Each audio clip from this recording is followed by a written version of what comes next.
Hello everyone, আসসালামু আলাইকুম। আশা করি আপনারা সবাই ভালো আছেন, আমিও ভালো আছি। ভালো না আপনারা? এত সুন্দর সুন্দর এত এক্সপেন্সিভ গরু দেখা যাচ্ছে আপনাদেরকে, তো আপনারা ভালো নাই? কেন ভালো নাই? অবশ্যই আপনারা ভালো থাকতে হবে, আমার ভিডিও দেখেন সম্পূর্ণ, তাহলে অবশ্যই মনটা ভালো হয়ে যাবে। তো আবারও বড় বড় মতো চলে আইলাম গরু হাটে। আপনারা যে থাম্বনেল দেখে বুঝতে পারছেন কত বড় বড় গরু আমি আপনাদেরকে দেখাতে চাইছি। ওই যে গরুটা অলরেডি সেল হয়ে গেছে, তাই পাগলামি করতেছে। তো আমরা গরুটা সেল হয়ে গেছে, অনেক মানুষ ভিডিও করতেছে, প্লাস সাথে মেট্রো দেখছেন, বিদেশে একটা ফিল মেট্রো তো যাইতেছে এই টাইমে একটা ভিডিও শুট। আর এই গরুগুলো এখনো মানে নামানো হয় নাই। আমাদের ডিয়ে বাড়ি যে গরুর হাটটা বসছে না, ওই একটা গরু পা ভেঙে গেছে, আর এখানে প্রচুর গরু অন্য ট্রাকে আছে, তো এখনো নামাইতে পারে নাই। বিশাল বড় গরুর হাট ডিয়ে বাড়ি। এই গরুর হাটে কিন্তু এখন পর্যন্ত মানে জায়গা ফিল আপ হয়ে গেছে, এত পরিমাণ গরু আসছে যে মানে জায়গা দিতে পারতেছে না ওইখানের জনগণ। তাই অনেক নার্সারি আছে, সেইগুলো নার্সারি ভেঙে ভেঙে নার্সারি উঠাই দিতেছে, উঠাই দিয়ে গরু লেগে জায়গা করে দিতেছে, তারপরেও গরু জায়গা হইতেছে না।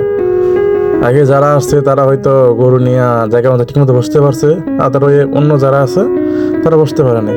আমার বন্ধু গরু লাভার, গরু অনেক পছন্দ করে, তাই গরুর মাথা মতো তাকাইতেছে, দেখেন এই গরুটা পাগলামি করতেছে, আমার একটু লাগে দিলে গুতো, তাই অনেক ভয় পেয়ে গেছি। সাদা গরু অস্ট্রেলিয়ান, এখানে অনেক বাংলাদেশি থেকে শুরু করে ইন্ডিয়ান অস্ট্রেলিয়ান গরু অনেক আছে।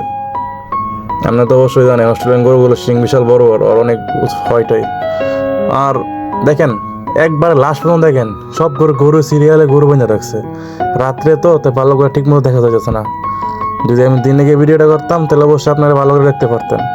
তো দেখেন এখানে প্রচুর লোক চলে আসছে, ভিডিও করতেছে, অনেক মানুষ গরু কিনতেছে, আর তার ওই দামাদামি করতেছে।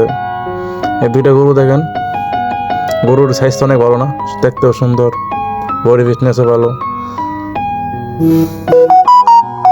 কত এক্সপেন্সিভ গরু এগুলো। আমার মতো গরিব যারা আছে ভাই, তারা তো এই গরু কেনার সামর্থ্য রাখে না, তাই শুধু দেখার লাগে আসছে। তো এত কষ্ট নাই মনের মধ্যে, যদি কোনোদিন আমাদের পুরনো হয় মানে ইয়া সামর্থ্য হয়, তাহলে আমরা না কোনো এক সময় গরু দিব। দেখেন গরুটা অনেক পছন্দ একটা গরু ছিল আমার এটা, যদি টাকা পয়সা থাকতো তাহলে অবশ্যই গরুটা কিনতাম। আর এখানে দামাদামি করতেছে, এখানে অনেক লোক, একটা গরু তো দুইটা গরু জোড়া গরুর দাম চাইছে 6 লক্ষ টাকা, 5,30,000 পর্যন্ত বলছে, তো তারা দেয় নাই। এই দুটো সাদা গরু দেখছেন, এই দুটো না, ওই সামনে দেখছেন কালো একটা যে মাটি কালারের মতো, ওই দুইটা গরু 5,30,000 বলছে, তাও দেয় নাই। তো এই জায়গায় আমরা চলে আসলাম গেছি অন্য একটা জায়গায়, যেখানে প্রচুর গরু আছে। দেখেন গরুগুলো কিন্তু অনেক বডি ফিটনেস অনেক ভালো। এখানে অনেক বড় বড় গরু থেকে শুরু করে অনেক ছোট গরু আছে। তো ছাগল আছে, ছাগল ভিডিওটা করতে পারছে না, ছাগল এখন ঠিক বেশি একটা উঠে নাই। গরু জায়গায় দিতে পারতেছে না, ছাগল জায়গায় কেমনে দিব কোন? আর দেখেন গরু মানে অনেক হিবিজিবি করে রাখছে। আর এখানে অনেক গরু আসে না, গরুগুলো যে ট্রাকে দেখছেন এগুলো জায়গায় নামাইবো। আগে এখানে যারা যে ব্যবসায়ীরা যারা গরু কিনে আনে আইনার এই জায়গায় সেল করে, তারা এখানে গরুগুলো এই জায়গায় আনতেছে, কারণ তার আগে থেকে বুকিং করে তৈরি গেছে জায়গাটা। দেখতে দেখতে রাত হয়ে গেলো, অনেক রাত হয়ে গেলো। তাই আরও ভালো ভালো ভিডিও আপনাদের দেখতে চাইলে অবশ্যই লাইক কমেন্ট শেয়ার সাবস্ক্রাইব করতে হবে আমার চ্যানেলটা ছোটো বড় করার জন্য আপনাকেও সহযোগিতা আছে।